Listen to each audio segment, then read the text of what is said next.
Graça e paz, estimados irmãos e irmãs, sejam muito bem-vindos. Eu sou o pastor Erison Lima Ferreira, pastor na Congregação Cristo para Todos, aqui em Campo Grande, também supervisor juntamente com o nosso estagiário Mailer. Cadê ele? Não está aí. Fala um pouquinho, Mailer. Olá, muito boa noite. Sejam todos muito bem-vindos a esse nosso momento de estudo. Espero que todos se sintam muito acolhidos em nosso meio. Muito bem.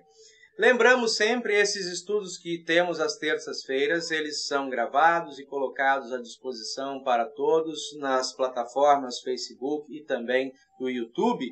Portanto, se você está assistindo fora do nosso dia de transmissão, de produção desse estudo, sinta-se à vontade a participar, colocando nos comentários abaixo também as suas dúvidas, as suas posições, seus comentários, né? E também compartilhando esse material. Nós aqui estamos reunidos com alguns irmãos da congregação e hoje, como temos o costume, né, falando sobre temas a partir do projeto da Hora Luterana, Deus Conecta, falar hoje sobre confissão e absolvição de pecados. Essa é a nossa abordagem de hoje. E como nós queremos fazer, sempre ao início de nossos estudos bíblicos, invocar a presença do nosso Deus para que nos acompanhe. Oramos ao nosso Deus. Em nome do Pai, do Filho e do Espírito Santo. Amém. Ó Senhor, Santo Deus e Pai, que conhece e sondas os nossos corações, nada passa despercebido ao teu conhecimento. Por isso, Senhor, não queremos nos fazer mentirosos, nem fazer a Tua palavra, nos enganar à luz da Tua palavra. Por isso, Senhor, queremos sempre falar a Ti dos nossos pesares, dos nossos pecados, na certeza, Senhor, de que é esse o Teu desejo, para que, ao confessar os nossos pecados em Tua presença, recebamos a partir de Cristo o santo e precioso perdão. Abençoe, Senhor Deus, o nosso estudo nesta noite para que reconheçamos o valor desta confissão, bem como a absolvição que nos dás através dos teus santos ministros no seio da igreja, onde repartimos a comunhão do perdão dos pecados. Em nome de Cristo Jesus, teu amado Filho, nosso Senhor e Salvador, que contigo e o Espírito Santo permanece o único Deus, para todos sempre. Amém. Muito bem, meus amados irmãos, nós queremos convidar a nossa irmã Cláudia, como está aqui a nossa apresentação, para cantar o primeiro hino nesta noite.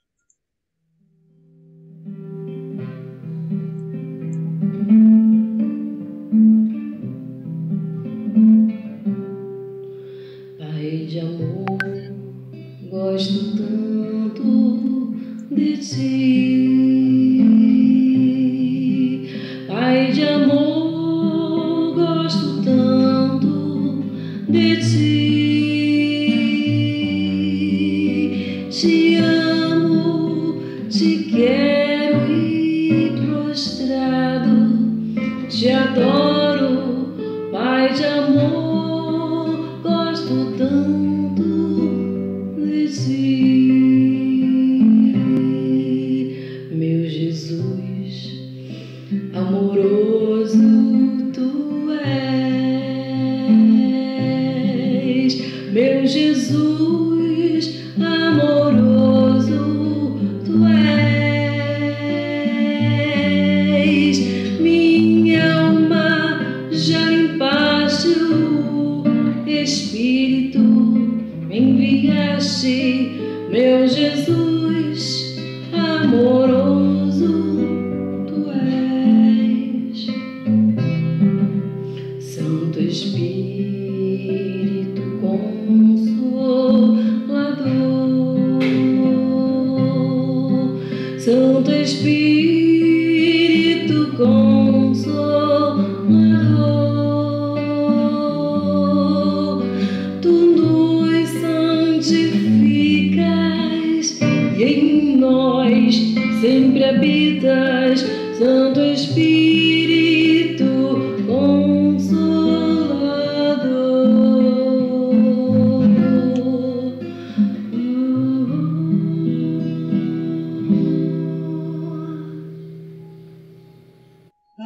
bem. Agradecemos aí a nossa irmã Cláudia, que nos preparou esse momento de louvor. E nós queremos, então, tomar, a partir de agora, o nosso tema, né? Aqui vou colocá-lo aqui para nós. Deixa eu ajustar aqui um pouquinho a tela.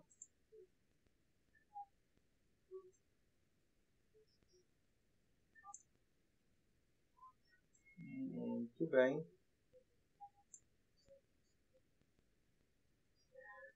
Todos conseguem ver? Todos conseguem ver, pessoal? Sim, pastor. Sim. Oba, obrigado.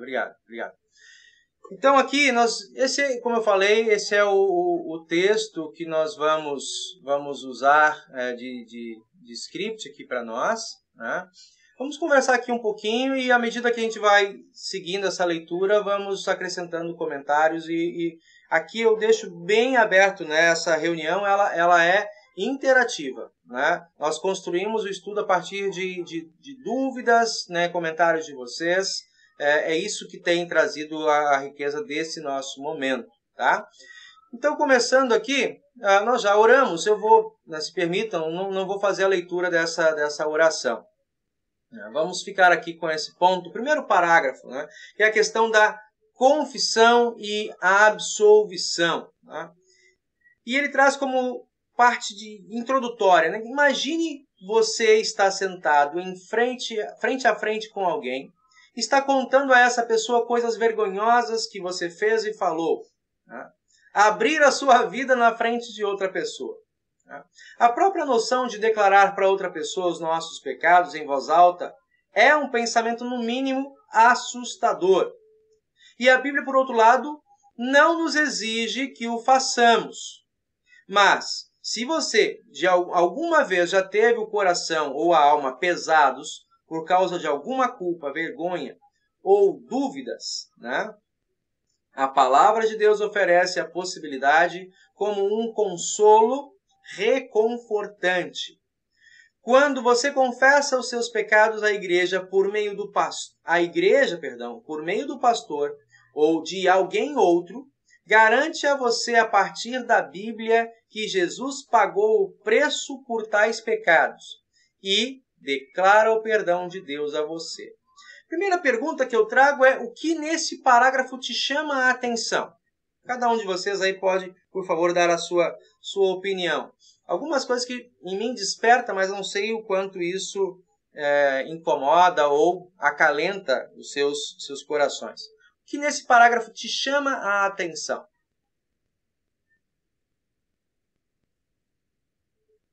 Sim?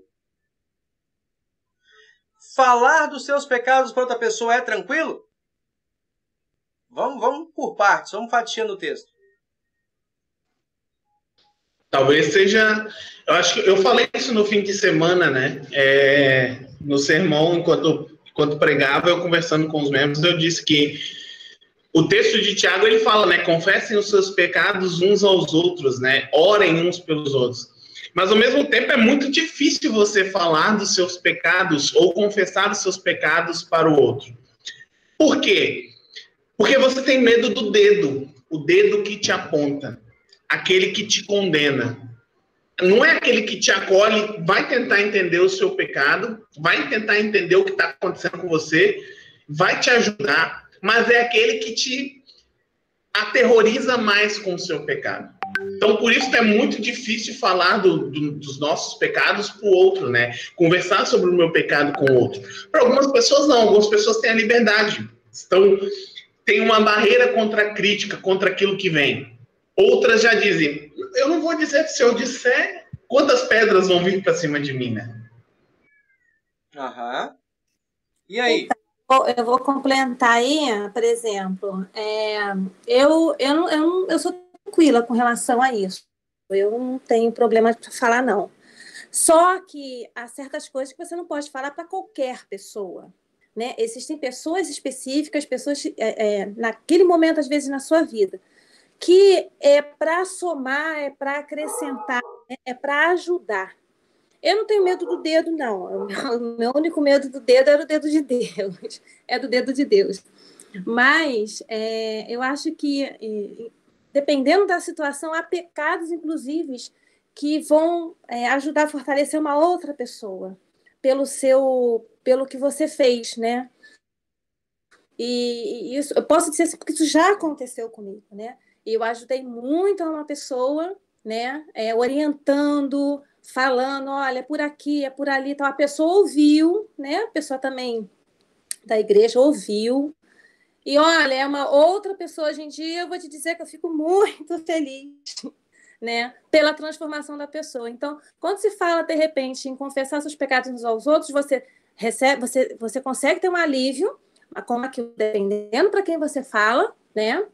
E você também consegue ajudar outras pessoas a não incorrerem, de repente, no mesmo erro. Ok. Acho que tem uma pergunta, por favor? Mária? Complementando o que ela disse, né? Ainda continuando, né? Realmente isso é um passo muito bom. Quando eu vou falar e olha, eu quero que você me ajude. Tem que ter um coração aberto para isso também, né? A pessoa que atendeu, ela teve um coração aberto. E eu lembro quando eu entrei no seminário, eu era muito explosivo para muita coisa. E aí, você está errando nisso. Você está pecando nisso. Vamos consertar? Vamos. Abre o coração, eu aceito, vamos lá, vamos consertar, né? E a pessoa ela tem que estar propícia a isso. Eu acho que isso é importante para nós, para você que está nos assistindo. A gente, quando vai abrir para outra pessoa, a gente tem que estar disposto a ouvir, porque ela não quer o nosso mal. Ela quer fazer com que a gente melhore cada dia mais. Então, ouvir a crítica também é importante. Aqui tem. Pois não? Henrique, pois não? Pois é, pastor. Recentemente passei por uma situação assim. Havia uma questão que estava me incomodando já há um ano, entendeu? E eu não me sentia à vontade para conversar com ninguém. E conversando lá com o capelão, lá no quartel, né, surgiu o assunto e nós começamos a conversar. E na verdade, foi muito bom porque eu experimentei um alívio e ele compartilhou comigo algo parecido, né, que tinha acontecido com ele também no passado. E depois nós fizemos uma oração, né? Ele fez uma oração por mim e foi uma sensação de alívio muito grande, sabe? E a questão psicológica também, aquela coisa que estava me oprimindo, me pesando, acabou me ajudando. Então, eu fiquei realmente muito bem, né? Eu tive uma recuperação espiritual, psicológica muito boa depois de estar um ano com aquilo me incomodando sem poder falar com ninguém. Então, eu acho que realmente essa questão aí de você confessar, compartilhar com o irmão, é algo que realmente pode levantar você psicologicamente e espiritualmente, levando em conta aquilo que a irmã Alessandra falou, não é?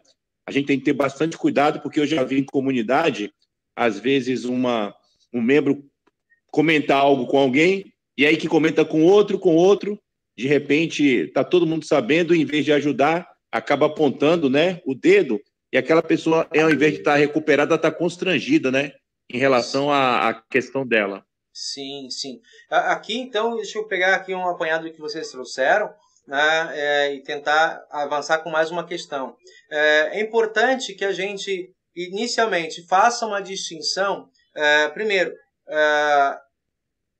uma coisa que eu venho comentando com alguns colegas, e esse mês de setembro a gente falou de situações que nos oprimem, né? E que muitas delas podem nos levar a um estado de uma enfermidade mental, emocional, até mesmo um quadro de depressão, coisa mais complicada, né? Mas é importante que a gente distinga dois lugares de fala. Um é o lugar da terapia, o lugar do consultório, tá? Que é o apoio terapêutico, o apoio do psicológico a questões que estão afligindo o seu coração ou as suas emoções. Esse é um lugar importante. Tá? Outro é o lugar da confissão e absolvição pastoral, a confissão e absolvição de pecados. Né? Por que eu faço questão de distinguir isso e faço com como diz, conhecimento de causa?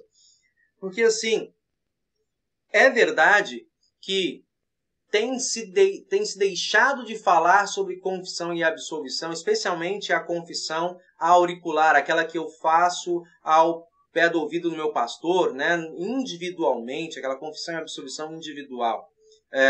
Essa confissão e absolvição, ela tem o seu lugar próprio, um específico dentro da Escritura, e quando você evoca, né, com o pastor ou alguém de confiança, talvez isso na nossa igreja, falta a gente tornar isso mais claro, né? Mas as nossas confissões, elas têm um bom subsídio para isso, que é você evocar o sigilo de confissão. Tá? Quando você está conversando com alguém, eu estou falando com o Carlos, Carlos, eu gostaria de conversar contigo, mas sob sigilo de confissão. O Carlos que está recebendo, se ele não é uma pessoa que se conhece, né? Por exemplo, assim, eu tenho dificuldades com guardar segredo, então eu boto a mão no ombro do meu irmão.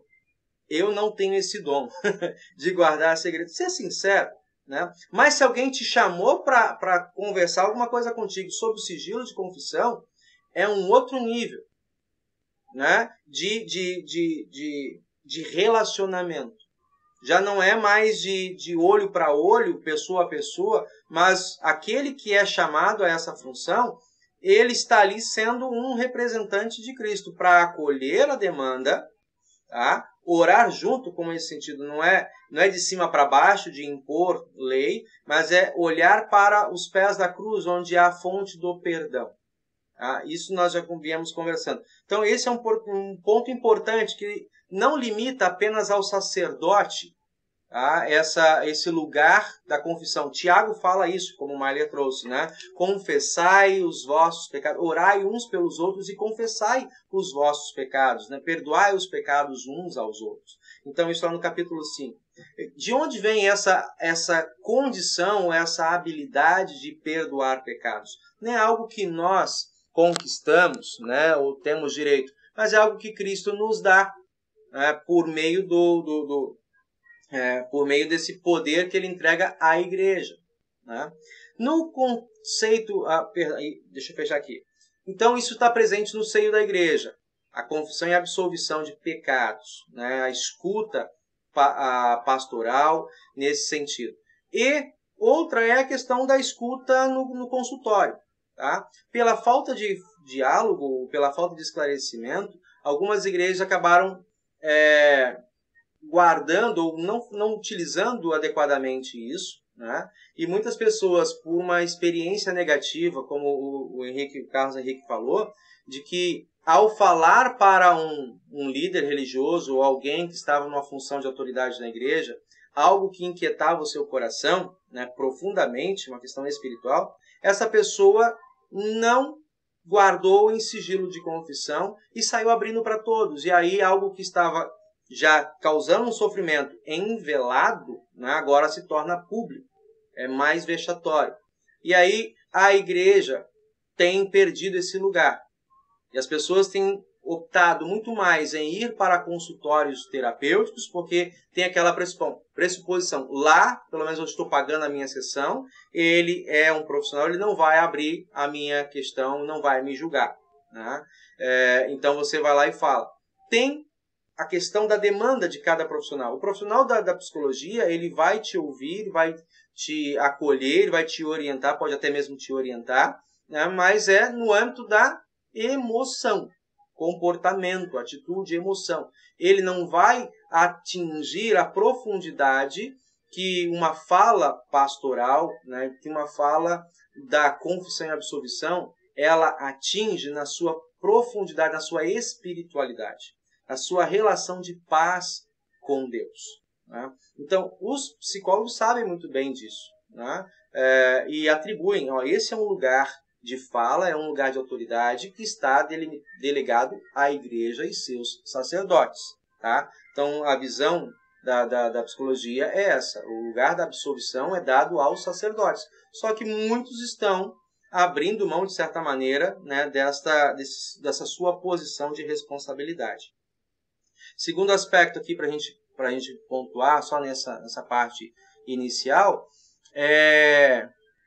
cadê? Estava olhando aqui.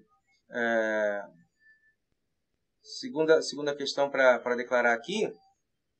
Me fugiu, perdão. A gente vai caminhando. Então, assim, dizer que a igreja tem esse lugar importante, a gente precisa conhecê-lo melhor, né? E fazer uso dele tanto nos cultos quanto nas reuniões particulares, né? Na instrução da escuta e no reconhecimento dessa autoridade na presença do Senhor, né? Sim, e me corriu agora. Na Igreja Católica, e aqui tem um ponto, é essa aqui, a Bíblia não nos exige que confessemos os nossos pecados para outra pessoa, né? Dentro do estudo, do ensino, da orientação da Igreja Católica Romana, é uma obrigação, né, dos cristãos fazerem a sua confissão, né, em alguns momentos específicos, mas é orientado que pelo menos uma vez ao ano você faça uma confissão dos seus pecados, né? Diante disso, há uma questão que inquieta, né? Porque quais pecados devem ser confessados? Né? Quantos pecados eu devo confessar? Será que ao confessar lá aquela listagem que eu fiz, eu estou absolvido de todos? Né? Se eu deixar de confessar algum, então o próprio ato de confessar, ele pode se tornar um cativeiro, né? Martinho Lutero, nas confissões, especialmente ali já no Catecismo Menor, depois ele aprofunda isso no Catecismo Maior, mas ele vai falar disso, de que a confissão de pecados, diante de Deus, acima de tudo, eu devo me confessar culpado de todos os pecados, também daqueles que eu ignoro. Ou seja, por ignorância, cometi algum ato falho, alguma ofensa contra Deus, que eu me confesse culpado diante de Deus desses pecados. Mas diante do confessor, ele acrescenta, né? Diante do confessor, e aí Lutero diz, não é diante do sacerdote. Lutero faz uma distinção disso. Quem é o meu confessor? Não necessariamente seja o meu sacerdote, mas um cristão, né, sincero, comprometido, a quem eu atribuo confiança e autoridade para me delegar uma palavra de admoestação ou uma acolhida, né, de absolvição em Cristo. Então, ele vai colocar assim, algo que para nós, tá? Para os luteranos, tá? Para o conceito das nossas confissões acerca da confissão e absolvição, esse ato de confessar pecados diante de um confessor é um privilégio à igreja e um dever e um compromisso dos sacerdotes, da organização, da instituição. Tá? Como vocês veem isso, né? Ou seja, tira aquela obrigação do fiel, que ele tem que confessar os seus pecados, né, pelo menos uma vez por ano, algo compulsório, para se tornar algo como um privilégio. É um privilégio você poder saber que diante de Deus, como o Carlos contou, diante de Deus, diante de um capelão, diante de alguém investido de autoridade, né, reconhecido pela sua comunidade, você pode confessar como diante de Deus.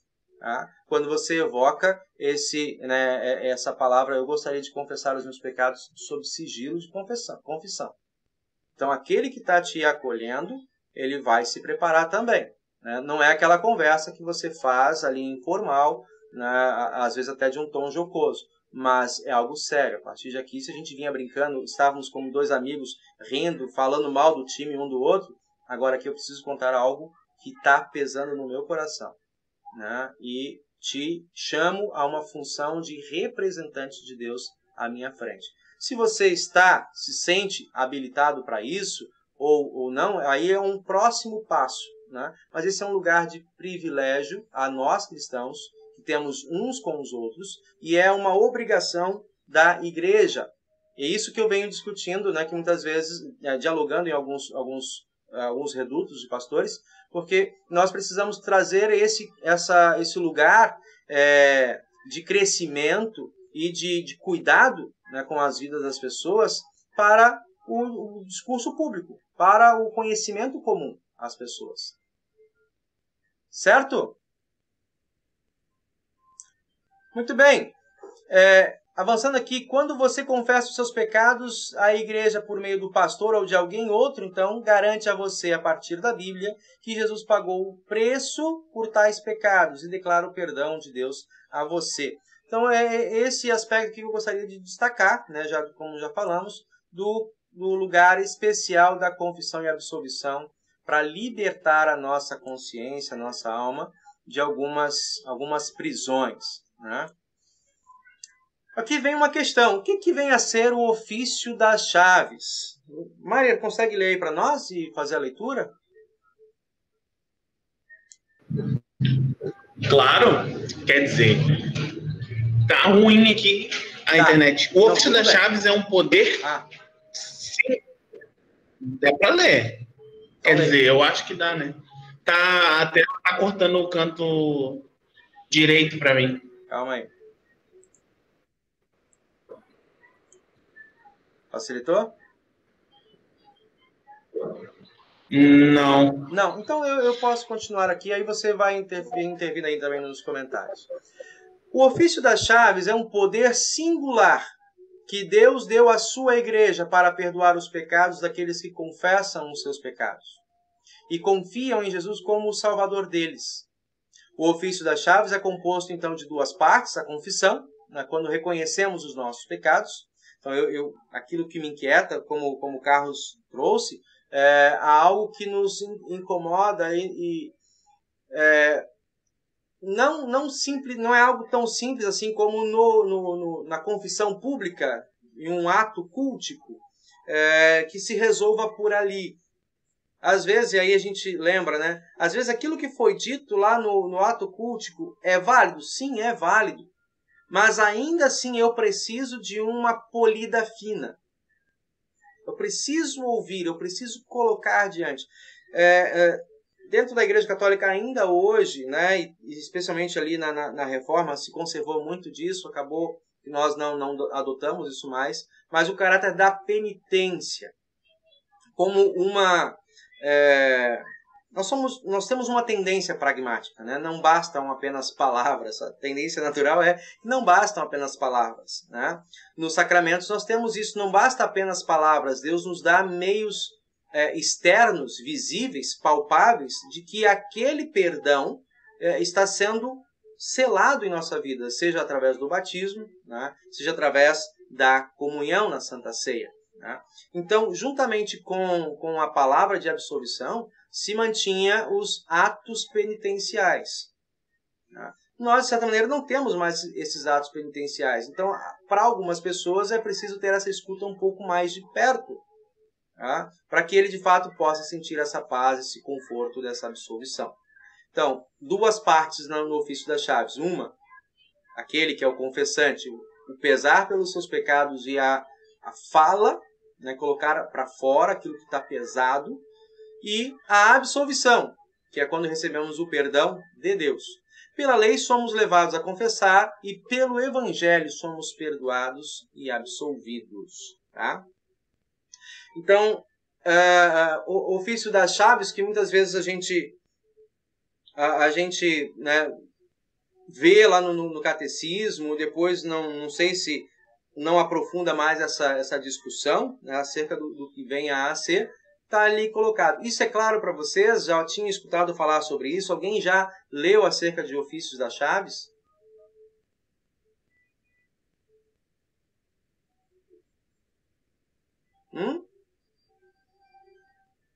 Bom, de onde afinal então vem isso? Né? Aí... Sim, pastor. Sim, né, dona Rosário? Eu já ouvi. Então, de onde a gente tira isso? Não é uma questão, acho que marca... Eu acho que, se eu não me engano, foi... Pode falar. Como eu ia dizendo, e não me falhe a memória, eu acho que foi um estudo mesmo com o Senhor aqui em casa.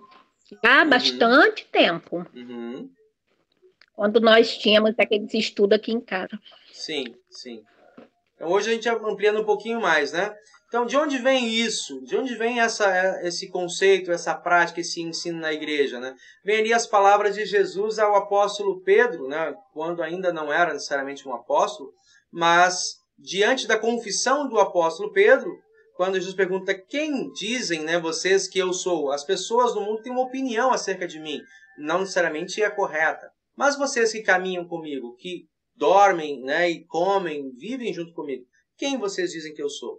Lá Mateus 16 diz, né, então, Pedro diz que tu és o Cristo, o Filho do Deus vivo. E diante desta confissão de Pedro, Jesus devolve essa palavra que é o fundamento de fé dessa doutrina, né, dessa doutrina, desse pilar da igreja.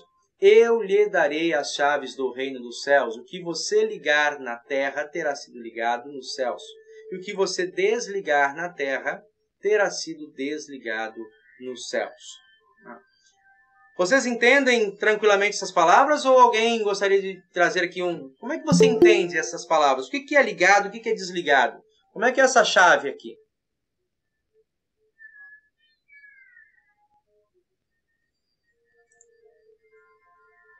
Pastor, eu acredito que todos os nossos atos aqui nesse plano físico, eles têm uma correspondência no mundo espiritual.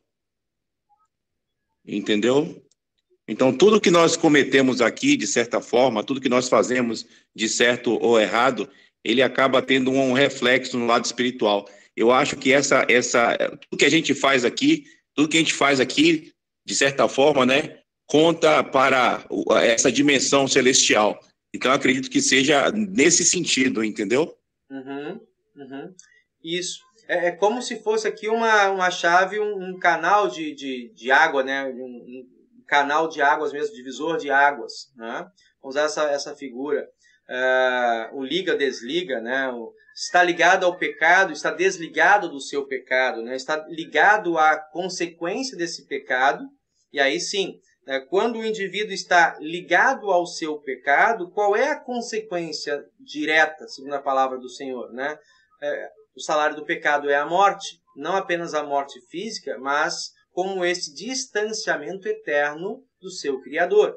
Tá? Então você, por aquilo que faz, então o Carlos está certo, o que você faz aqui tem consequência que afeta não apenas a vida terrena, mas isso também está relacionado com a eternidade.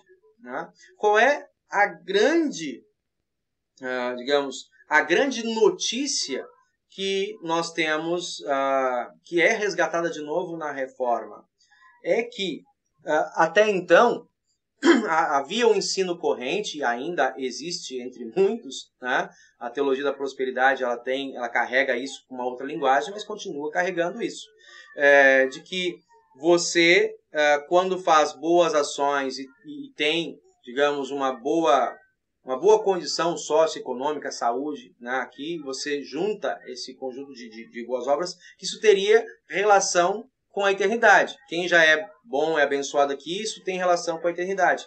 Nós vemos pela Escritura que isso não tem essa correlação. Né? Jesus conta a história do rico e de Lázaro. Tá? Nem, por outro lado, aquele que sofre aqui nesse mundo, carente, desprovido de recursos de materiais, desprovido de saúde, passa por conflitos no lar de diversas maneiras, né? Quando se pergunta, bom, você acredita no céu? Eu acredito, porque eu já vivo o inferno aqui na terra. Ou seja, também essa vida de pesares aqui no mundo não é uma garantia de ter com isso uma conquista especial por humildade, né, nos céus. Essa é a questão que aí a conta não fecha. Né? Quando você faz qualquer coisa aqui nesse mundo, sem a fé verdadeira, né, você está sempre carregando o fardo dos teus pecados. Não importa se é pecadinho ou pecadão, né, como o apóstolo Tiago mesmo afirma. Né, você que segue justo em todos os pontos da lei, mas tropeça num único detalhe, né, você está tão contaminado quanto aquele outro que nunca se abraçou ou deu qualquer sentido à lei em sua vida. Né? Então, qual é a distinção nesse texto aqui? Já vou dar a palavra. O que te desliga, na verdade, dos seus pecados? Né? É Cristo. A fé em Cristo nos desliga da condenação aos nossos pecados. E o paradigma da cruz volta de novo aqui sempre para nós. Né? Na cruz do Calvário, o bandido, o criminoso que estava ali condenado ao lado de Cristo, ele volta os seus olhos ao Senhor e diz, tem misericórdia de mim. E ele recebe a palavra de Cristo, que leva sobre si, naquela figura, né, que nós temos ali no texto de Lucas, leva sobre si a culpa pelos pecados de toda a humanidade, também daquele bandido na cruz, o meu e o teu pecado. Né? Então, o que nos desliga do pecado é a justiça de Cristo Jesus. E essa é dada de maneira voluntária e abundante pela palavra da própria Escritura, né? A palavra da igreja, aos que estão em agonia pela culpa dos seus pecados. Abra a palavra aí para o Carlos. Pois não, pastor. E voltando a essa questão aí que o senhor falou, né? Esse engano aí que a gente vê em muitas igrejas, aí, muitas denominações, né? Que tentam associar as coisas que acontecem com você, né, e medir isso com a sua relação com Deus. Né? Mas, na verdade, é mais qual é a sua atitude frente ao que acontece com você do que realmente o que acontece com você. Né? Então, não é pela pessoa ser rica ou ser pobre que ela está bem ou mal com Deus, mas é como ela se porta perante a sua condição, não é? Aqui na Terra. E Deus, na sua infinita sabedoria, ele consegue distribuir para a gente a sua justiça divina. E para todos esses bilhões de pessoas que estão aqui, né? E a nossa condição acaba ficando igual, porque senão Deus seria injusto, né? Então temos os ricos, os pobres, o chinês, o brasileiro, o japonês, o americano, né? O branco, o negro, o asiático. Mas Deus, através da sua justiça, ele consegue deixar de maneira equitativa para todo mundo a situação e dar a mesma oportunidade, independente daquilo que vai afligir a cada um, socialmente, economicamente, psicologicamente. Eu creio muito nisso. Sim, faz todo sentido, Carlos. Lá o texto do apóstolo Paulo em Romanos, capítulo 5, né?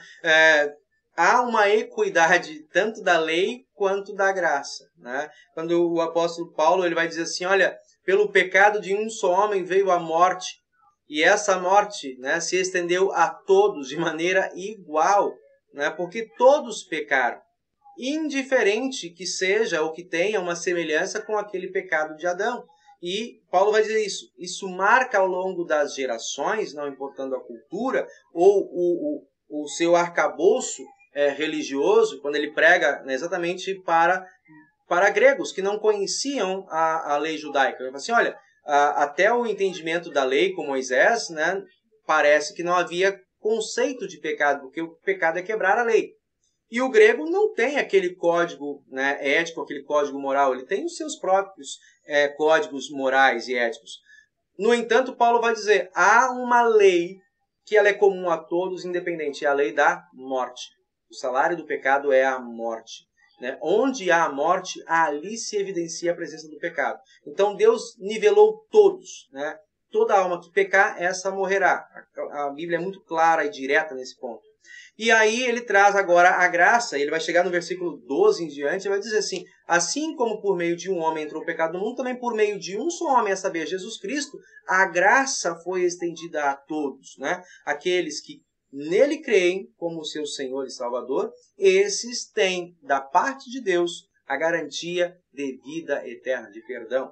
Né? Então a graça é para todos, independente da sua condição social, cultura, tempo de permanência na igreja, né? ou o momento do seu ciclo de vida em que ele é tomado por essa mensagem, por esse abraço de Deus, que gosta de usar assim, né? A ele está ofertado o perdão e a oportunidade de viver eternamente com Deus no céu. Né? Esse é o grande, né? Algo que Paulo vai dizer assim, isso é loucura para os gregos, né? E é vergonha para os judeus. Né? Como Deus escolhe salvar a todos pela loucura da pregação em Cristo Jesus. Muito, muito obrigado, muito obrigado. Bom, seguindo então, o que é uma confissão? Ou seja, não é uma sessão de terapia, né? Não é algo que você tenha que fazer durante várias e várias sessões. Né? Ele traz aqui rapidinho para a gente olhar. No sentido geral, a confissão é uma declaração sincera. Aí eu vou abrir meu coração.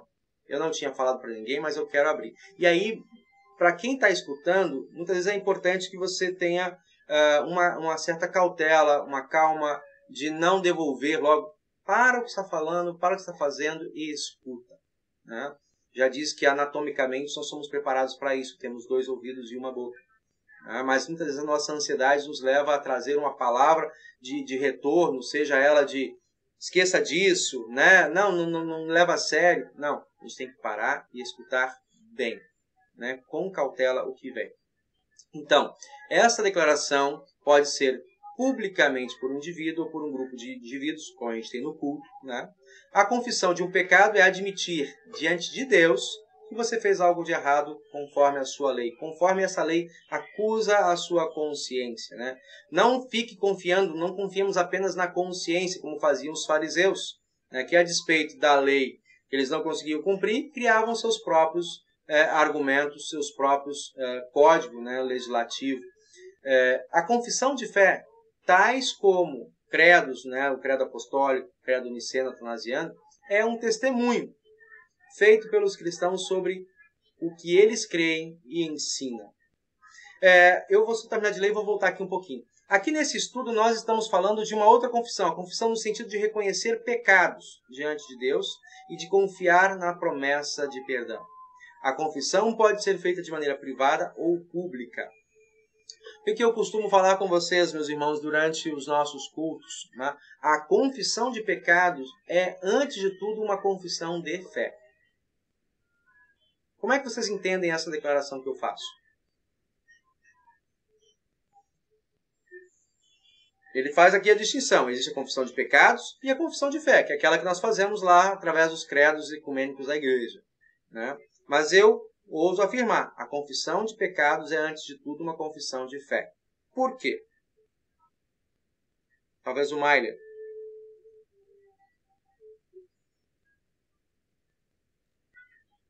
Opa, Mailer saiu, Mailer caiu aí.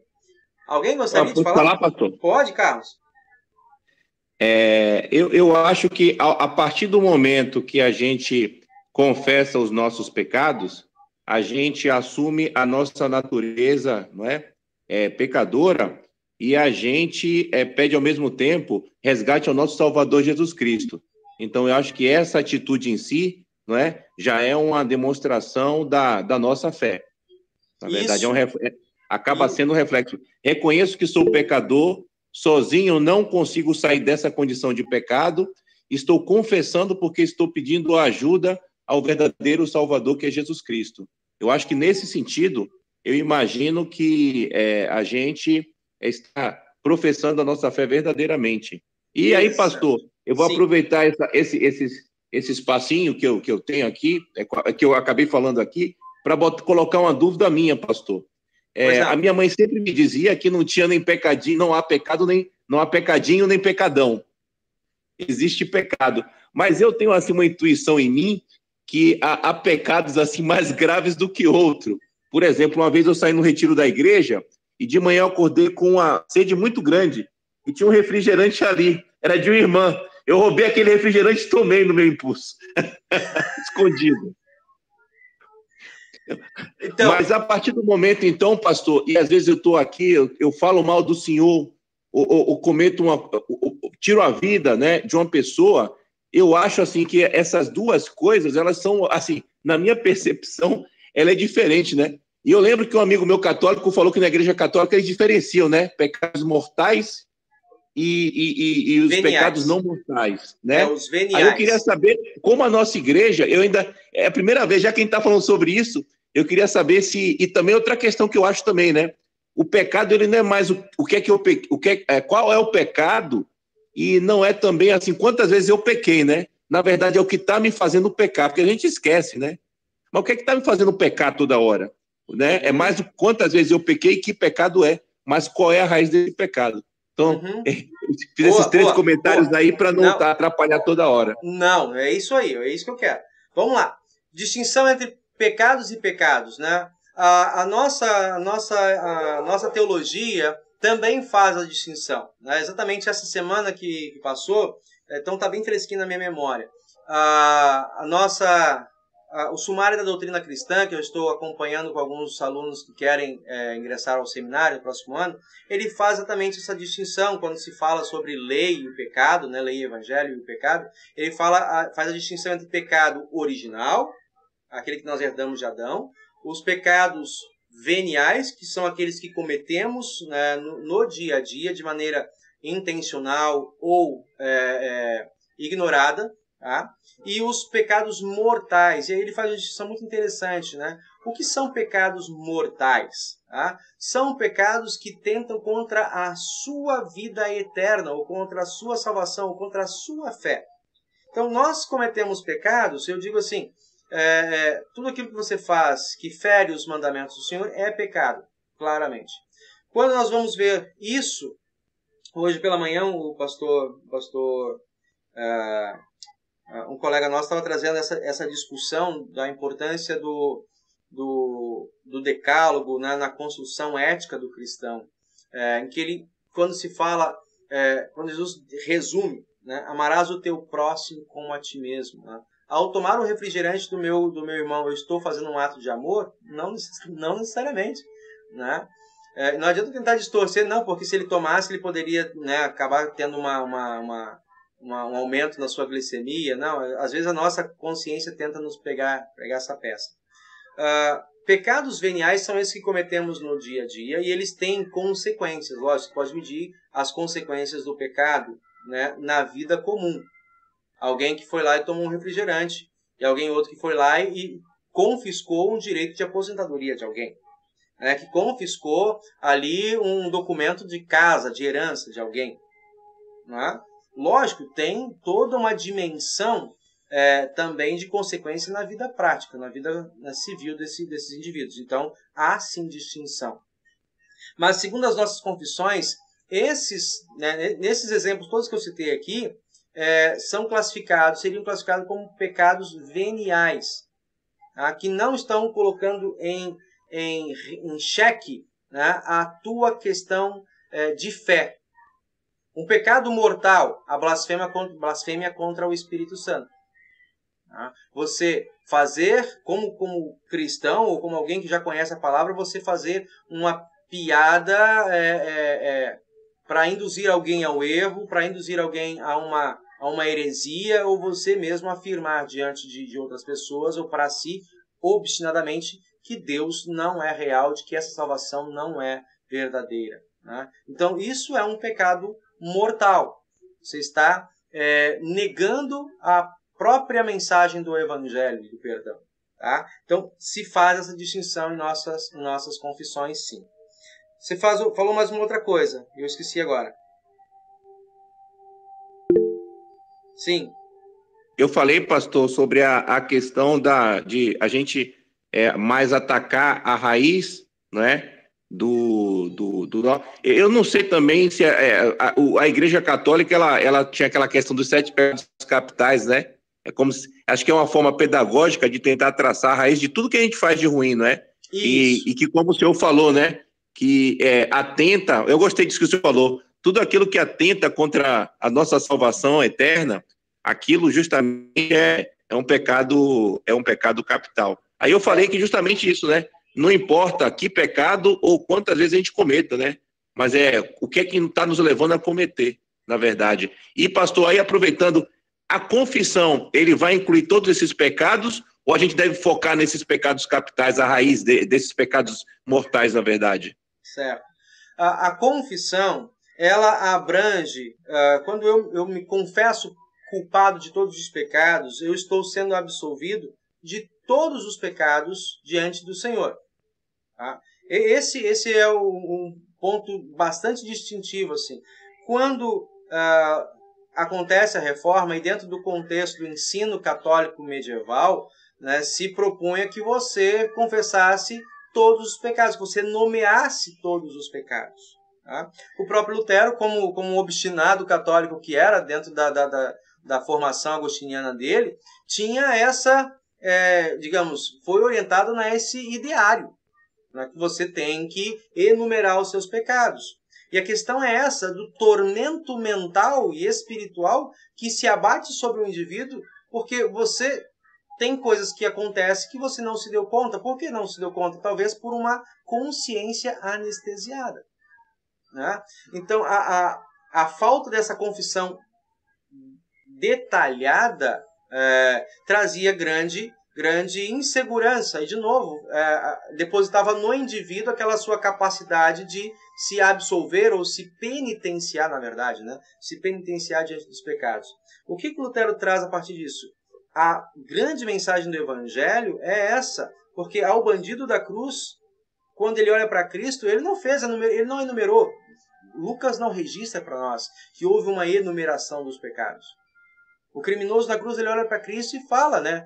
E até alguns falam assim, não, ele completou uma boa obra, ele defendeu Cristo diante da blasfêmia do seu companheiro de cruz, né? Ele fala assim, olha, não teme a Deus, estamos na mesma condição que ele, nós por justa razão e ele como inocente, né? E aí ele se volta para Cristo e diz, né, tem misericórdia de mim. Ponto. Não foi outra palavra. Tem misericórdia de mim e lembra de mim quando vieres no teu reino. E ali o Senhor anuncia para ele o perdão e a segurança de estar com ele na eternidade, né?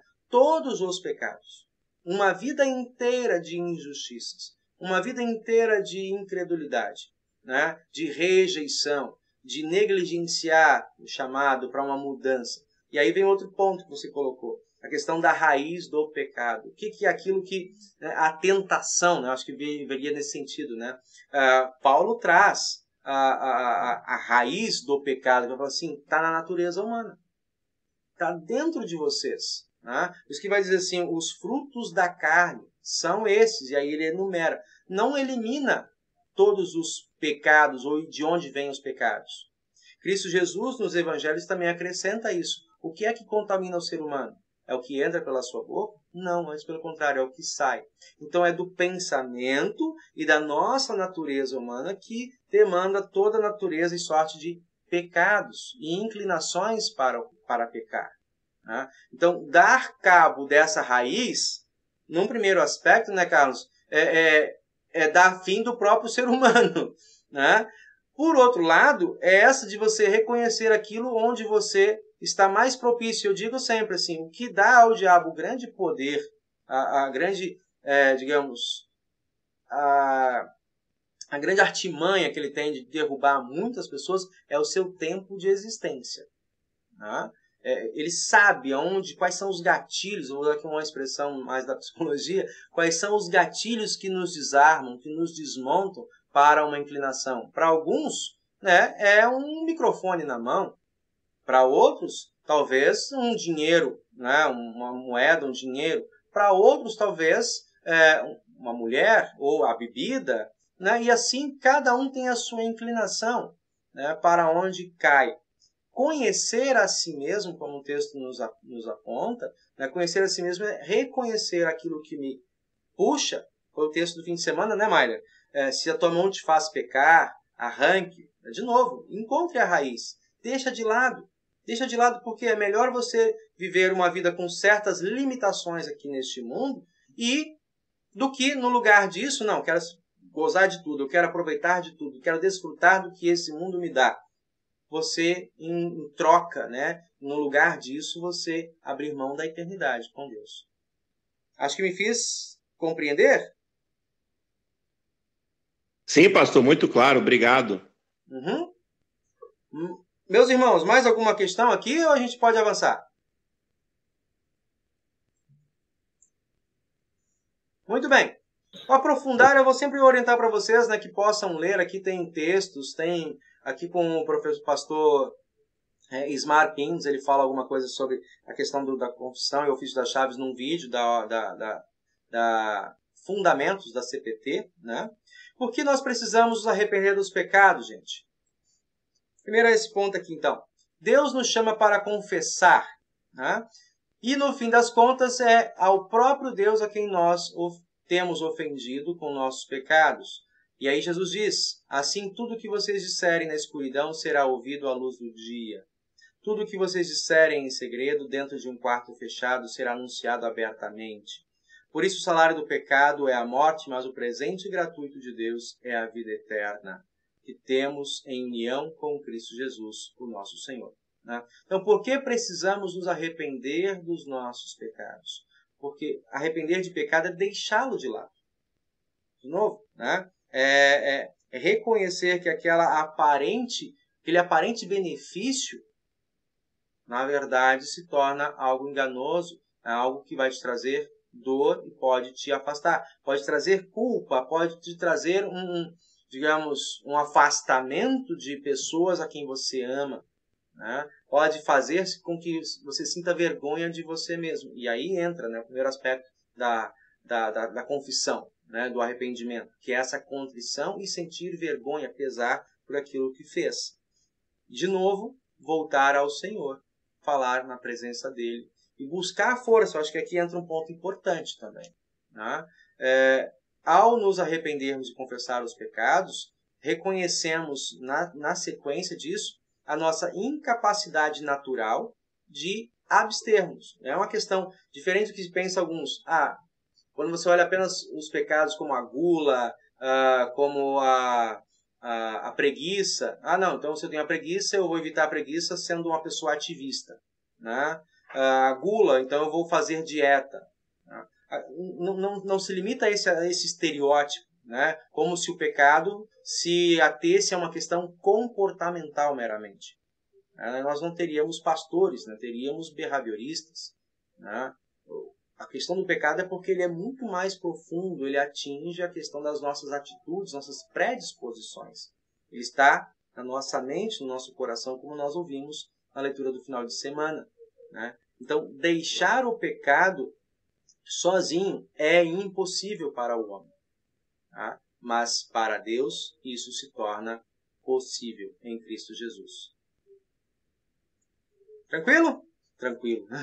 Não sei. Isso é fácil da gente entender. A questão é dinâmica, né? Alessandra? Sim, uma pergunta. Pois não. Quando o pecado ele é recorrente, ou seja, você se arrepende, você sente a dor no peito, a dor no coração, você não quer fazer, e algo te impulsiona novamente a cair naquele pecado, cair naquela tentação e pecar novamente. Não só por atos externos, mas às vezes até por pensamentos, atos internos, e você cai novamente, a pessoa cai novamente naquele pecado, e aquele pecado acaba se tornando recorrente. Então, a pessoa quer, a pessoa deseja, ela sofre com aquilo, mas, no entanto, ela não consegue deixar. Como é que se faz isso? Mesmo tendo ajuda, mesmo tendo acompanhamento, orações e tudo, e mesmo assim não consegue. O que seria isso? Alessandra, o texto que eu utilizo como referência a isso é Romanos capítulo 7, quando a gente olha o estudo do apóstolo Paulo, fazendo essa confissão como você acabou de fazer, né? Ele diz, eu sei, né, o que é pecado e o que é mal agora por causa da lei de Deus.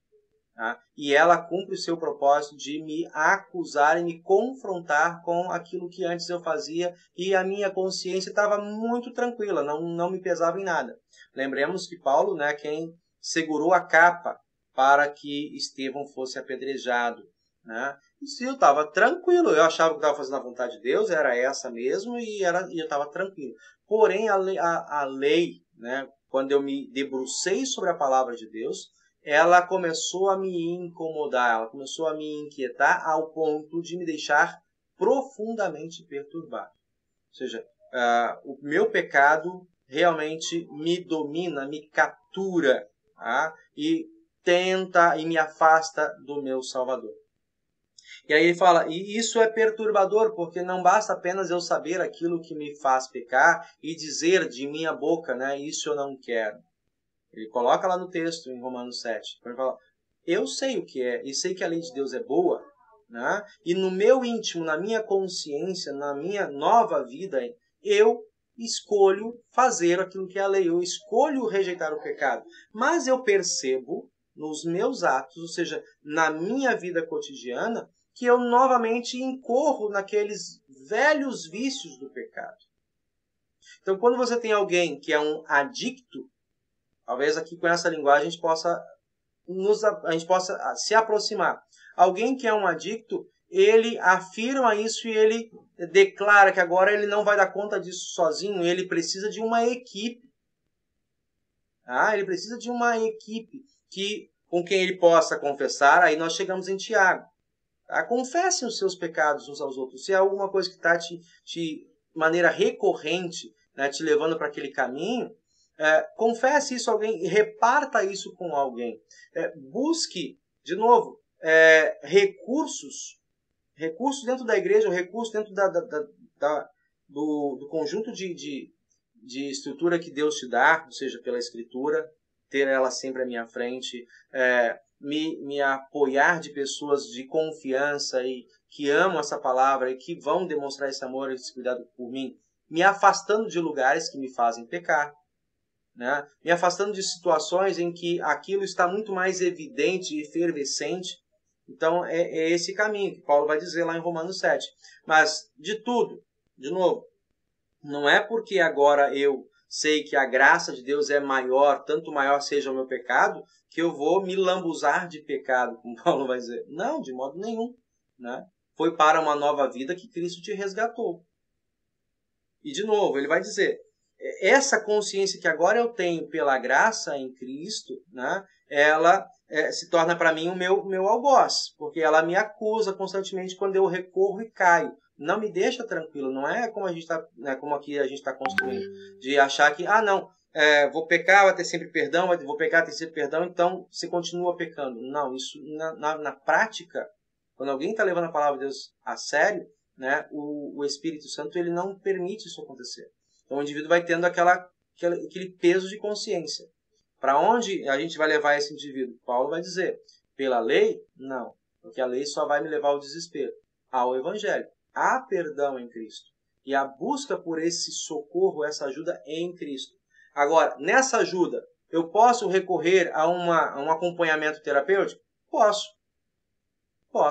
É Deus utilizando, né, de recursos dados para um saber, né, um saber do bem, um saber para o bem. Eu posso falar disso de um grupo terapêutico na minha igreja? Posso. Eu posso falar isso, talvez, ao meu pastor, uma equipe de amigos e irmãos na fé que vão me ajudar, me auxiliar nessa minha dificuldade? Posso. Então, eu posso me acercar dessas ferramentas e reconhecer aonde são as minhas fragilidades, onde o diabo, de certa maneira, ele me atinge mais diretamente e falar assim, isso eu não quero. Disso eu me afasto, quero me afastar.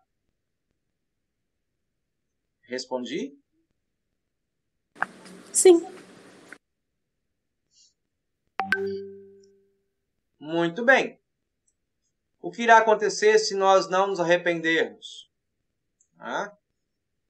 Deixa eu me ver aqui quanto que a gente já está. Tá. Vamos ficar aqui, deixa eu ver quanto que a gente está aqui para frente. Vamos parar por aqui. Vem aqui dar um bom caminho para a gente parar por hoje. O que irá acontecer se nós não nos arrependermos? Talvez aqui entra o que o Carlos já tinha trazido lá no início. A culpa exerce uma pressão poderosa sobre nós. Se nos escondemos os nossos pecados, se nós escondemos os nossos pecados ou imprudentemente tentamos justificá-los aos olhos de Deus, um estresse destrutivo cresce em nossa mente e até no corpo. Nós ansiamos profundamente nos livrar do que nos suja, por assim dizer. Queremos ficar limpos e Deus verdadeiramente oferece o perdão completo para todo aquele que crê que Jesus carregou os nossos pecados na cruz. Aqui, olha que texto rico, esse texto é uma preciosidade, irmãos. Diz o rei Davi, lá no Salmo 32, e eu tendo a relacionar esse texto aqui com o evento do encontro de Davi com o profeta Natã. Quando Natã denuncia ao rei Davi o que ele havia feito quando ele mandou, né, ou planejou, organizou o assassinato de Urias para tomar Batseba, né, com quem ele havia adulterado e ela estava grávida. Né? Então, Davi passa muito tempo aos olhos da sua nação como um bom moço, porque ele acolheu uma viúva do seu exército, né? Ele a traz para dentro do seu palácio e dá a ela o cuidado com essa criança que estava por nascer, né? De certa maneira, na opinião pública, olha, ele preservou a memória e a dignidade de Urias. Né? Mas Davi sabia que não era isso, e mais do que isso, Deus sabia. Então é essa questão que ele vem colocando aqui, se eu não me arrepender. Aí Davi escreve no Salmo 32, enquanto não confessei o meu pecado, eu me cansava chorando o dia inteiro. De dia e de noite, tu me castigaste, ó Deus. As minhas forças se acabaram, como o sereno que seca no calor do verão. Então eu te confessei o meu pecado e não escondi a minha maldade. Resolvi confessar tudo a ti e tu perdoaste todos os meus pecados. Né? Na sequência ele vai dizer, né, quanto que essa confissão na presença do Senhor agora revigorou a sua vida. Né? Revigorou a sua mente, o seu agir. Né? O que acontece se nós não nos arrependermos? Aqui eu queria colocar esse aspecto, né? Que pode se materializar como um adoecimento, e aqui quando Davi de novo fala, quando eu não confessei, eu me cansava chorando o dia inteiro. Esse é um sintoma, lógico, não está dizendo, não dá para por isso aqui definir que Davi sofria de depressão por conta da sua falta de confissão. Mas é um sintoma. Né? A pessoa perde a disposição, o cansaço e chora constantemente. Né? Às vezes de uma maneira não racional. Chora. Né? Por quê? Porque é algo que ele guardou dentro de si e isso acabou somatizando. É algo que um psicólogo vai resolver? Não. Não. Tá? Ele pode auxiliar a mascarar ou lançar isso aqui como recalque para algum lugar. Tá? Dentro do psiquismo do indivíduo. Mas vai resolver? Não. Não, porque aqui a questão não é apenas de nível emocional. Tem um detalhe, né? Tem uma condição aqui que é espiritual. O indivíduo, no seu temor a Deus, ele sabe que o que ele está escondendo não é apenas de seres humanos, não é apenas do seu próprio ego, mas é diante de Deus, a quem nada se esconde. Tá? Então é esse conflito entre o querer enganar alguém que você sabe, que a sua razão sabe que não pode ser enganado.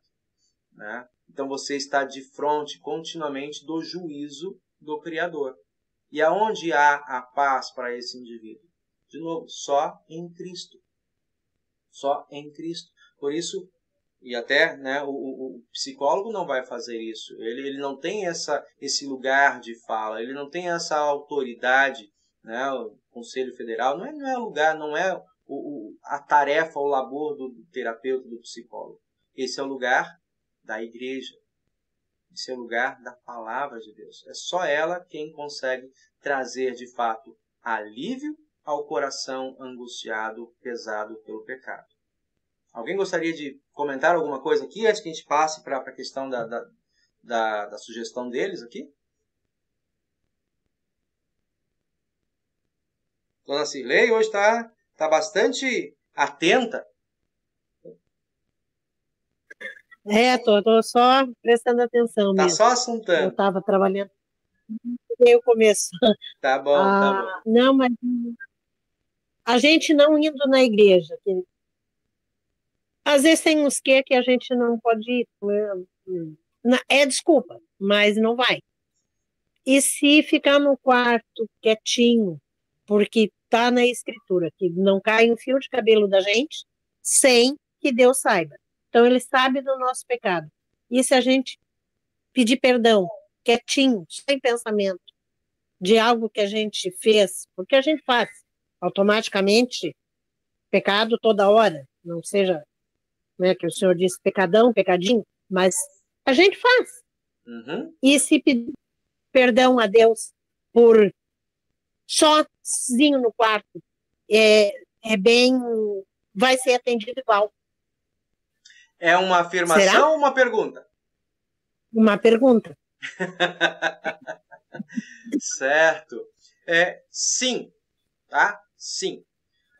O O próprio Jesus, quando ele fala sobre isso, né, acerca da oração, lá em Mateus capítulo 5, 6, ele vai dizer a questão, quando tu quiseres alguma coisa da parte de Deus, né, não faça como os fariseus vão lá para as praças e gritam, o que eles já receberam a sua recompensa. Qual é a recompensa? Ser reconhecido a sua piedade aos olhos das pessoas. Né? Quanto a você, no seu coração, vai entre tu e teu pai que te ouve, conhece em secreto, te atenderá. Ou seja, ali também a isso é estendido a segurança do perdão, porque esse perdão ele está ligado e vinculado a Cristo.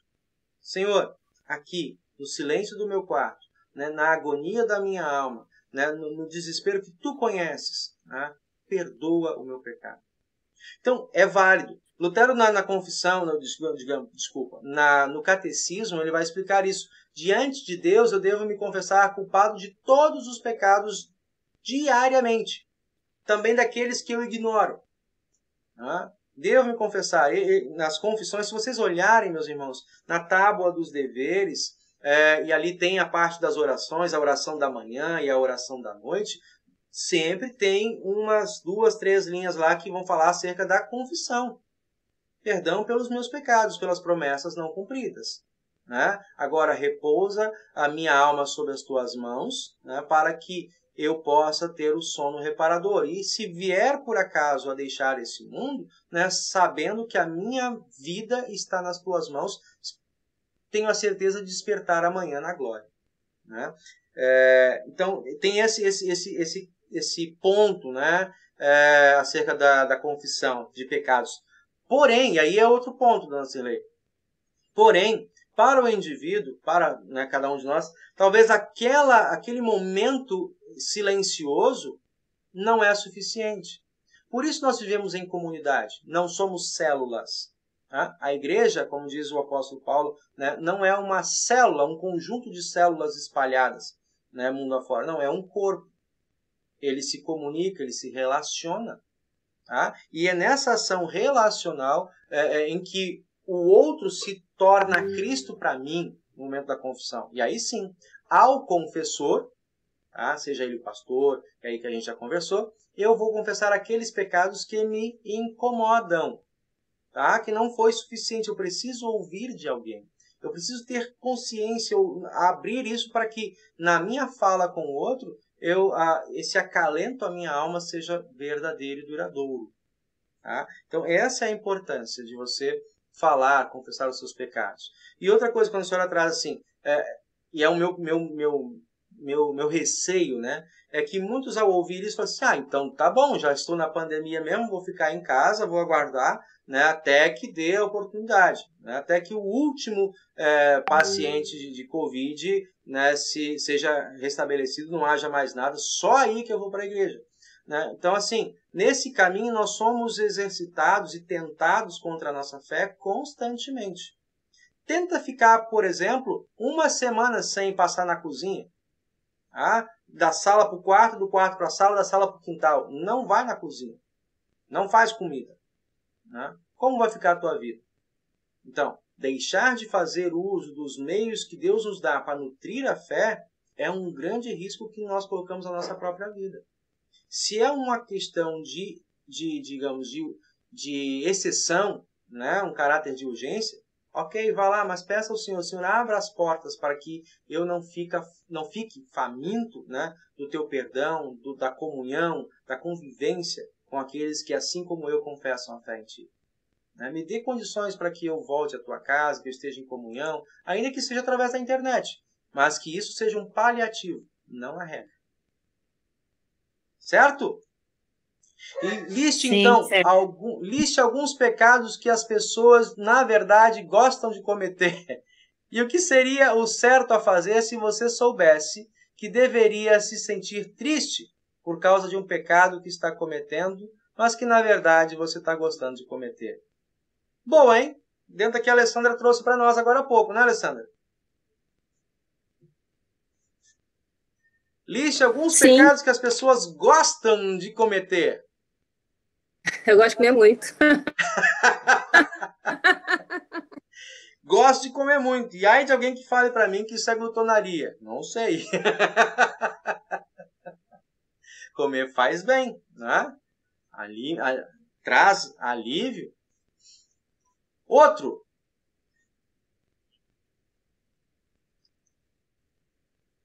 Muita gente tem gostado de fazer, gente. Problema no 8º mandamento. Quem me ajuda? Quem me ajuda nessa? Tá muito recorrente. As pessoas adoram fazer. 8º mandamento. Poxa, pastor, mas logo o 8º mandamento eu não sei nem qual é. Né? Oi? Fofoca. Difamar os outros. Exatamente. É complicado. Né? O pecado da língua, né? O pecado, gostar de falar e falar muitas vezes sem conhecimento, e uma fala que não edifica, mas destrói, né? Uma fala que, na verdade, tenta edificar o seu ego fraco, né? Detonando o outro, destruindo a imagem do outro, né? Isso está muito recorrente. Nós veremos isso ainda mais recorrentemente quanto mais se aproxime do próximo ano, né? De uma maneira mais institucionalizada, mas isso está presente no dia a dia, né? Por que as fake news funcionam tão bem? Né? Porque nós temos uma tendência inclinada de espalhar aquilo que é mais chamativo, que é mais destrutivo, né? Então, atenção quanto a isso. O que Lutero traz na explicação, né? Como uma posição ética agora, ou seja, um alerta a cada um de nós, né? Buscar interpretar tudo da melhor maneira, né? Orar pelas pessoas na sua ausência, guardar a integridade, né? A imagem moral dos indivíduos que estão ao redor de nós, né? Orar por essas pessoas, né? E, acima de tudo, buscar interpretar tudo da melhor maneira. Vai ser fácil? Não, não é fácil. Você está brigando, né, constantemente com a sua velha natureza e com uma opinião ao redor que favorece, que estimula. Ah, você não quer falar mal, mas não tem opinião formada. Não, realmente não tem. Eu quero saber mais. Né? Então, é importante a gente se dar conta disso. E o que seria o certo a fazer se você soubesse que deveria sentir-se triste por causa de algo que faz, quando, na verdade, né, não deveria fazer, mas você gosta de fazer? Não sei, eu acho que a gente já respondeu isso acima, né? Carlos, pode falar. O microfone está fechado, Carlos. E a Alessandra também levantou a mão. Primeiro o Carlos, depois a Alessandra. Pois é, pastor. Um dos grandes índices de que a gente está próximo ou distante do Espírito Santo é quando um pecado ele está incomodando a gente, nos entristecendo. Se está acontecendo de a gente estar alegre e querendo fazer e continuar a fazer, e a nossa consciência não está mais nos acusando, é porque está havendo distanciamento do Espírito Santo de Deus. Então, nesse caso, eu acho que a melhor coisa a fazer, se a gente em algum momento desse afastamento reconhecer isso aí, é se ajoelhar, não é? E procurar se santificar. Eu acho que a santificação é a melhor forma da gente trazer de volta o Espírito Santo para perto da gente, não é? E reativar esse sistema de segurança, que é a consciência, a culpa. A culpa de uma maneira, que eu falo, não de uma maneira opressora, né? Mas de uma maneira que nos proteja, né, contra essa questão aí do pecado e do tentador. Isso. Nós já tivemos aqui, pessoal, um estudo, se vocês buscarem aí os históricos dos nossos estudos, já trabalhamos um estudo sobre a culpa, né? Acho que travou aqui alguma coisa, só um minutinho, acho que quem está me ouvindo, travou aqui a minha imagem no meu computador. Mas assim, está aqui parado. Aqui, beleza, voltou. Nós trabalhamos a culpa. A culpa tem uma função pedagógica, tá? De alertar a consciência. A dificuldade é quando a culpa se torna patológica. Aí sim a gente precisa buscar ajuda, né? Mas ela tem um caráter pedagógico inicial, né? Alessandra? Não, na verdade eu estava com a mão levantada desde aquela vez que eu levantei a primeira vez, esqueci de abaixar. Tá bom, então, tá bom. Muito bem, por hoje eu acho que vamos ficar por aqui, né? Eu gostaria de, então, finalizar com vocês até esse momento, Algumas outras considerações do que nós falamos? Acho que esse estudo, deixa eu confirmar aqui do outro lado, no meu feedback aqui. Sim, tem as próximas perguntas, próxima semana, né? Qual a diferença entre uma confissão pública e a confissão privada? Né? Quando uma congregação confessa diante do culto, significa que todos os pecados são perdoados? Algumas coisas para a gente pensar a esse respeito, né? Para quem devemos confessar de maneira privada? São perguntas que virão, né? Não sei se eu gosto da ideia do outro me perdoando, né? Como é que eu posso confiar que o meu pastor não vai revelar os pecados? É isso que nós já trouxemos no início desse estudo. Então, são tópicos que ainda falta passarmos por eles, e fica o convite para a próxima semana, próxima terça-feira, continuaremos esse mesmo assunto, tá certo? É isso? Mais algumas considerações? Alguém gostaria de fechar? Alguma outra questão que ainda não foi tratada? Não vou falar, eu quero falar rapidinho, mas não é nada assim. Já foi tratado, né? Com relação à confissão, você estava falando lá atrás, sobre com o padre, da penitência e tal. Eu me lembro que quando eu fiz a minha primeira comunhão, eu tinha 13 anos. E aí... Oi, cadê? Tá aqui. Tá. E aí, eu me lembro que durante o catecismo tinha tem que confessar o padre, fazer a primeira comunhão e tal. Minha mãe falava isso, que foi criado um convento, e aí fui eu para a primeira confissão, né? Antes da comunhão. Cheguei lá e o padre ouviu, abaixou a cabeça, conversando. Porque o padre daquele não tem esse negócio de tem que pagar penitência disso ou daquilo. Ele tinha, mas ele não era assim. E aí eu me lembro que eu confessei, ele falou assim: bom, agora você já pode ir, aconselhou, né, as coisas, né, direitinho, tudo. Com 13 anos tinha o quê? Obedecer pai e mãe, as coisas da igreja, escola, essas coisas. E eu falei assim: mas só isso? Aí ele: mas tem mais alguma coisa? Eu falei assim: tem, cadê minha penitência? Aí ele: não tem penitência, porque minha mãe disse que tem penitência, então tá, reza 10 Pai Nosso. Eu falei: mas só? Ai, Alessandra, tu reza 10 Pai Nosso, 10 Ave Maria e vai embora. Olha só, né? Mas ele não tinha esse costume de dar essa questão de penitência, né? Era só uma conversa, conversou, aconselhava e tudo, entendeu? Não tinha aquela coisa de, tem que ir fazer. É que eu achei engraçado esse negócio da penitência, eu pensava, vou contar. Isso, né? Então, assim, olha, trazendo para você como que isso passa na mente, né, comum das pessoas, e dizer assim: não, mas peraí, é só assim, né? Por isso, Paulo vai dizer, a loucura do evangelho é que peraí, estou perdoado, né? Então eu já posso, por exemplo, se esse é o meu último momento de meu fôlego de vida, né, eu estou num leito como paciente terminal. É isso? É isso. Creia em Cristo e tem a vida eterna, né? Então, é esta a loucura, o que muitos não compreendem, né? Mas para nós, diz o apóstolo Paulo, o poder de Deus que opera através da palavra, a palavra salvadora.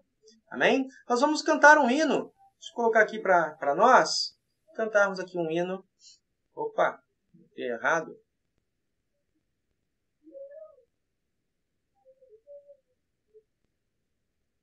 Cadê o áudio?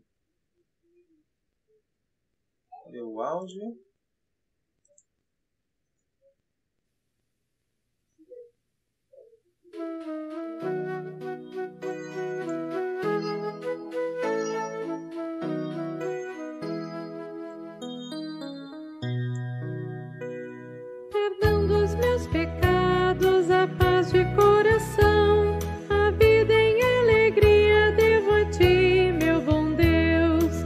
Triste, Senhor, sem ti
Muito bem, né? Perdão dos meus pecados, a paz de coração.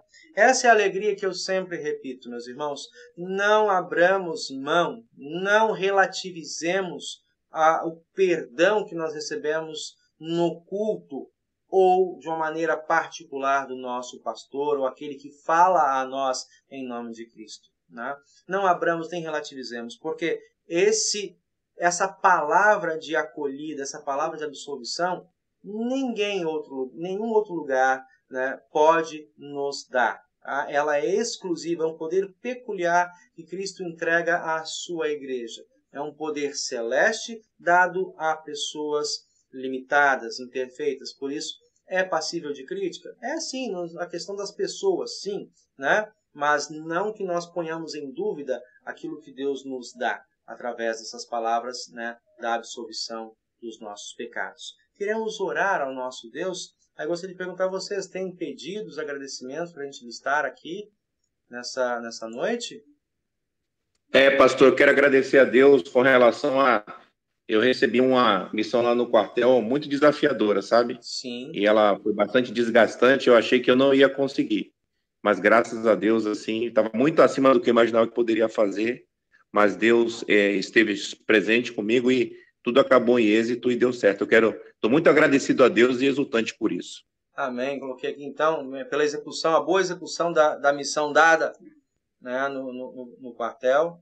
Deus conceda também a você sempre sabedoria, né? Mais algum outro pedido, irmãos?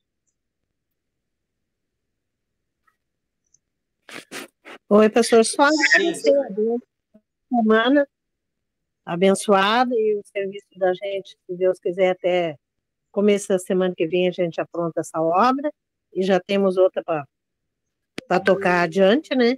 Então, agradecer a família, todos bem. Pelo trabalho, pelo bom tempo, né? Pelas oportunidades aí de fazer o que vocês gostam e sabem fazer muito bem. Nós agradecemos ao Senhor.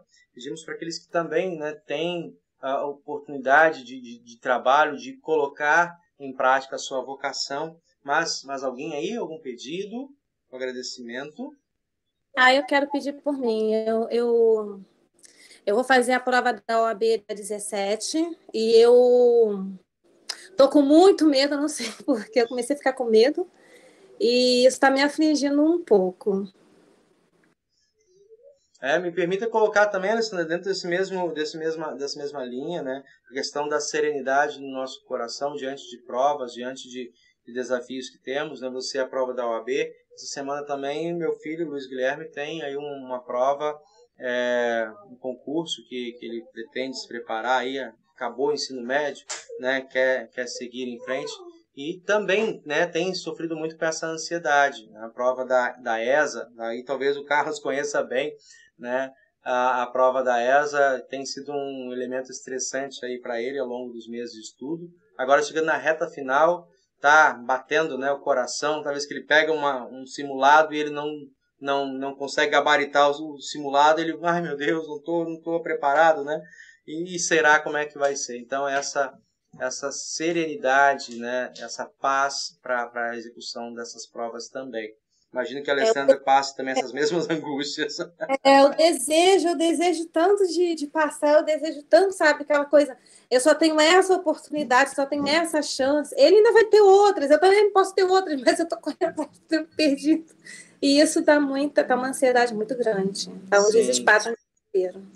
Colocamos isso diante do nosso Deus. Mais alguém? Então acrescentamos esses pedidos aqui e nós elevamos nossos pensamentos ao nosso Deus em oração.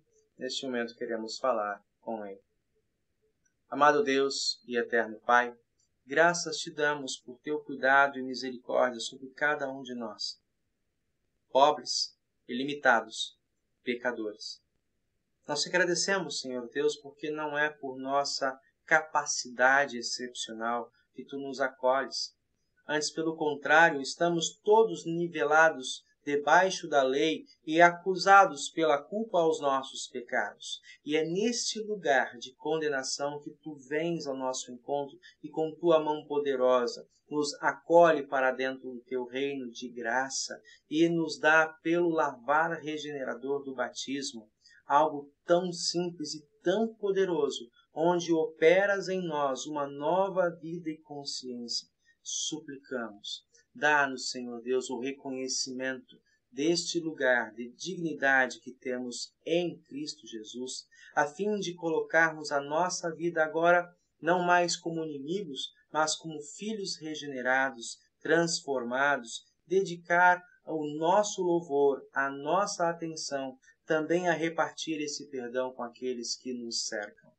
Senhor Deus, permita-nos sempre fazer bom uso do ofício do perdão, do ofício das chaves, esse poder excepcional que tu entregas à igreja.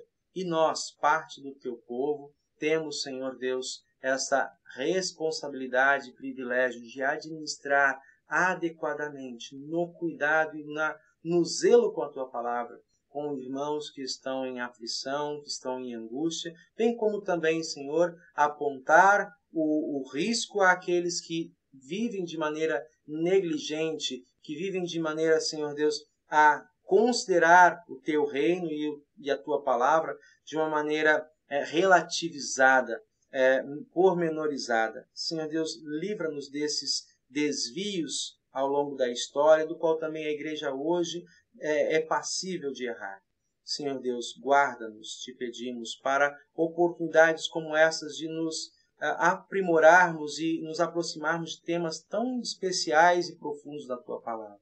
Acolhe nossas petições, intercedendo uns pelos outros, de maneira muito especial. Te agradecemos, Senhor Deus, pelo trabalho, pela vida daqueles que ocupam funções militares, por aqueles que ocupam função de responsabilidade, Senhor, nas diversas instâncias da nossa organização brasileira, como nação brasileira. Guarda, Senhor, e abençoe a vida do Carlos Henrique, que está aqui conosco, e te agradecemos pelo bom êxito que obteve na missão recebida. Nós pedimos que continue abençoando a ele com sabedoria e compromisso, que onde ele esteja possa fazer aquilo que é ordenado com sabedoria e discernimento, como alguém que faz diante de ti. Pai querido, te agradecemos pela vida da Cirlei, seu esposo, no trabalho que eles têm, na colocação, Senhor, e oportunidade de trabalho que dás a eles, e há muitos outros que, de maneira diferente, apesar de quererem, não têm conseguido a mesma ocupação e, de maneira digna, também trazerem aos seus lares o seu alimento, o seu sustento. Pai, abençoe esse casal, permita que também, através do seu trabalho, possam abençoar outras famílias. Senhor Deus, apresentamos diante de Ti nossa ansiedade, nosso coração, muitas vezes atribulado pela nossa insegurança, e de modo especial acolha, Senhor, a petição da Alessandra diante da prova da OAB que está para fazer. Conserve a sua mente ativa, focada, e o seu coração confortado, livre de ansiedades vãs. Da mesma maneira, Senhor, eu coloco diante de Ti a necessidade do Luiz Guilherme, nessa semana, na sua reta final para a preparação do concurso. Acalme esses corações e dê a eles o foco para que coloquem, depositem nessas avaliações todo o conhecimento adquirido ao longo dos anos de estudo. Em nome de Teu amado Filho Jesus Cristo, nosso Senhor e Salvador, nós pedimos e agradecemos, repetindo com Cristo a oração: Pai nosso que estás nos céus, santificado seja o Teu nome, venha o Teu reino, seja feita a Tua vontade, assim na terra como no céu. O pão nosso de cada dia nos dá hoje, e perdoa-nos as nossas dívidas, assim como nós também perdoamos aos nossos devedores. Não nos deixes cair em tentação, mas livra-nos do mal, pois Teu é o reino, o poder e a glória para sempre. Amém. A cada um de vocês, meus amados irmãos, de perto, de longe, unidos no Senhor Jesus, o Senhor te abençoe e te guarde. O Senhor faça resplandecer o seu rosto sobre ti e tenha misericórdia de ti. O Senhor sobre ti levante o seu rosto e te dê a sua paz. Amém. Amém? Amém? Amém.